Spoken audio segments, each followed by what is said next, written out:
Welcome back to WagerTalk.com. I'm Marco D'Angelo, joined in studio Ralph Michaels of Cal Sports and Preston, the Sports Cheetah. And welcome back, Preston. Congratulations on the little one. Thank you. As I said last week, he's already a sports fan. He come out 2 weeks early to be here and make sure he was in time for the Hawaii kickoff on Friday. It's a lot last better week. Than coming out this Saturday, which was supposed to be around the date. So, yeah, I'm proud of him for that. Sure. One question I got to ask you, I'm sorry, because you're a big fan on Twitter and Twitch and different things. If he would have waited till Saturday, would you have been periscoping live from the delivery room for half times? I don't think I'm that much of a degenerate, at least not yet. So I think I would have cut the stream and gone to the hospital. All right. I think Mrs. Cheetah might have killed you. All right. Good stuff. I couldn't resist that one. Hey, we got LSU in Wisconsin. A lot of hype this year with LSU, obviously. And, I'm just going to say, I've seen the movie before. We get all the hype with LSU, and then it doesn't live up. Are they ever going to pass the football guys? That's the key. Do we have a quarterback that can go downfield? I'm not sure. I mean, there's no way to really know. We haven't seen it the last few years, so we're going to have to just kind of wait and see in that regard. They'll hype up Leonard Fournette and the run game and everything, but ultimately, and he gets banged up quite a bit. Even in practice, he's struggled. So, if he goes out, they're going to have to throw a lot more. If he stays healthy, then they're going to be able to rely on that in their defense, and I think they'll be okay either way. But, if they want to be contending, like you're saying, for a college football playoff spot, they're going to need to be able to do both. And I think with Les Miles and that weird drama at the end of last season, was he going to be let go, or are they going to get a new coach or not?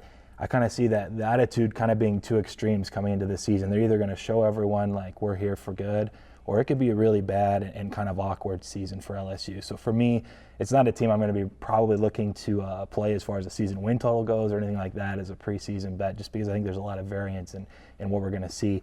Week 1 against this Wisconsin team, it's a decent spot. I think the number's a little short, but we'll have to go ahead and see how things go.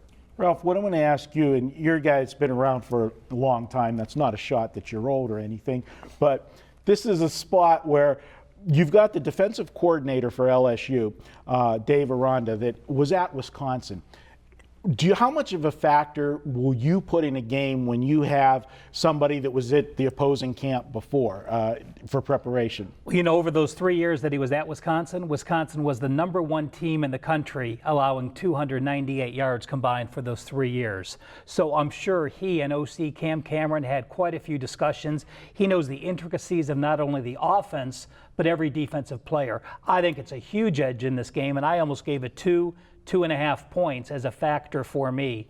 Now, I agree with you, Cheetah, that the players rallying around Les Miles can go one of two ways. I think it'll be a positive. Rarely do you see a team rally and get their coach and fight for what they believe is the right thing.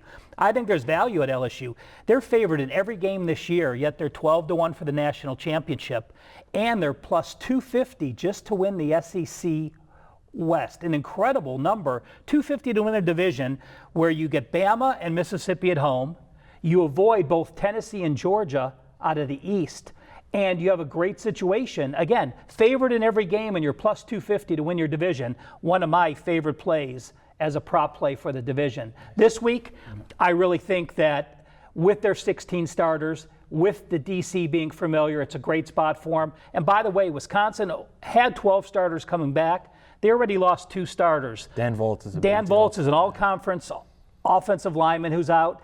And just for this week, TJ Edwards is out, who, by the way, was their leading tackler last year, and their Mike linebacker who makes the defensive calls. So I'll put that all together. I do like LSU in this spot. All right. Sounds like you two both agree here. I was going to bring up the Dan Volz thing. I hadn't even heard about Edwards yet, so that's fantastic news if you bet LSU. Volz was he was preseason All-American, I know, in a lot of places. He's kind of the team leader of that offense. Like you said, the Mike guy for the defense is Edwards. Volz was that for the offensive line. So those are big issues for Wisconsin. The other issue for Wisconsin last year, when you think of Wisconsin football, you think of power running. I mean, it's just been stable for years. Big offensive line, and they put the ball in. They weren't a power running team last year, or they weren't efficient, and that kind of hurt them in some of their games. And for the first year with Paul Chryst, you're moving over from Pitt, coming back to where he started at.